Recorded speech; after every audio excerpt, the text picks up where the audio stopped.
Hey families, I wanted to introduce you to our Utah Compose. For those of you who are returning, this is not a new thing, but for our brand new families, you might not know about it. The state purchases this for all students in grade 3rd and above, and so it's a great option that we all have access to once you hit that 3rd grade mark.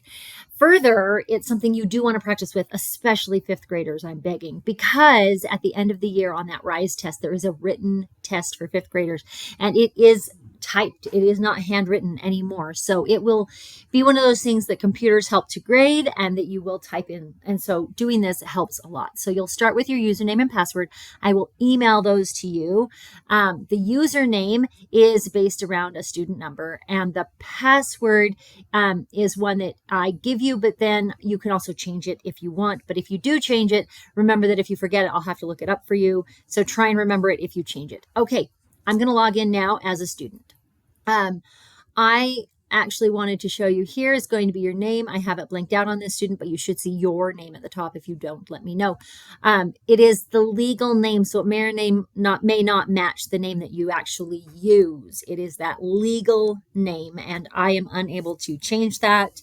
But now you can see, oh, let's go practice our writing, or maybe I just want to open the course, but make sure you're in the right course. If you see something like the wrong grade level or something, let me know. Everybody's period 1, so ignore that part, but just make sure you're in the right grade level, and then you can open the course. Once you get into the course, now it's really fun because you can do several things. You can take lessons, you can practice your writing, you can look at reports on how you're doing, all those great things. So I would probably start with your practice prompts. You'll also see that if you click into writing. So here we'll give you a list of different things you can respond to.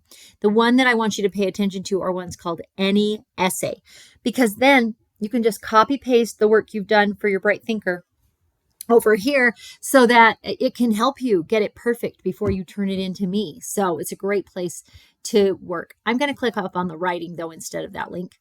And actually here you can see up here, nothing's assigned specifically. You get to pick for our class. And then there's a lot of different prompts. Like I said, again, you're going to look for any ones that say any essay, any argumentative essay, any narrative essay. Have it match the type of essay that you're writing for your Bright Thinker. Like an informative essay, right? You're giving an information, maybe a science report, right? Or a history report. Narrative is you're writing a story. Lots of you have a lot of stories. So we notice there's a lot of any narrative essay options. You want to really focus on those. Of course, you can write about any of the prompts, but the nice thing about those any essays is that you can just bring in whatever you are already doing for Bright Thinker. And so you're not spending the time to write another essay. You're just using this to help you learn and improve the essay you're already writing. In the reviews, it is a peer review. You're really not going to see any peer reviews because we don't request that of each other. So you can ignore that section. In lessons is fabulous because you can go and learn lots of things. Now, when you write an essay, it will automatically give you options for lessons that will help. Like when in your little report, it'll say, hey, maybe you need to do this lesson on elaboration to be able to learn more. Or maybe you need to do this one on capitalization. They have some really fun lessons. One of our favorites was like this Indiana Jones themed one. I mean, it is Indiana Jones, but it obviously was just him and so fun. So do enjoy the lessons. They'll help you improve your writing. And then over in reports is where you can see how much have you used, what have you done.